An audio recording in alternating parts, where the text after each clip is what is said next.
లంగ్స్లో కఫం డిపాజిట్ అవటం, కఫం అంటామండి, కొంతమంది ఫ్లమ్ అంటాం, కొంతమంది తెమడ అంటాము, డిఫరెంట్ లాంగ్వేజెస్ వాడతాము.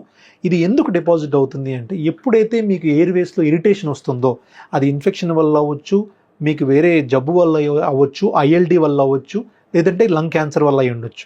దేనివల్ల అయితే లంగ్ విండ్ పైప్లో ఇరిటేషన్ వచ్చినప్పుడు మీకు అక్కడున్న గ్లాండ్స్ ఏదైతే ఉన్నాయో సెక్రిషన్స్ ఎక్కువగా బయటికి పంపిస్తాయి. ఆ సెక్రిషన్సే మీకు కఫం రూపంలో బయటకు వస్తాయి. ఈ కఫం అనేది ఏ కండిషన్ బట్టి డిపెండ్ అయి ఉంటుంది.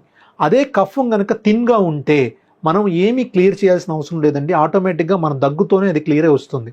ఎప్పుడైతే కఫం థిక్గా ఉండి ఏదైనా లోబ్ కానీ ఏదైనా సెగ్మెంట్ కానీ బ్లాక్ అయిపోతే ఎక్స్రేలో కానీ సిటీ స్కాన్లో దాన్ని మనం బ్రాంకోస్కోపీ పద్ధతిలో ఒక చిన్న ట్యూబ్ మనకు నోస్లో నుంచి కానీ మౌత్లో నుంచి కానీ లంగ్స్లోకి పంపించి బ్రాంకోస్కోపీ పద్ధతి ద్వారా ఆ మ్యూకస్ ప్లగ్స్ ఏదైతే అబ్స్ట్రక్ట్ అయి ఉన్నాయో వాటిని మనం రిమూవ్ చేసి ల్యూమెన్ని మనం డైలేట్ చేసి ఏదైతే కొలాప్స్ అయ్యి పని చేయకుండా ఉన్న ఊపిరితిత్తులో ఒక పార్ట్ పనిచేయట్లేదో దాన్ని ఓపెన్ చేసి దాన్ని పనిచేసేటట్టు చేయొచ్చు.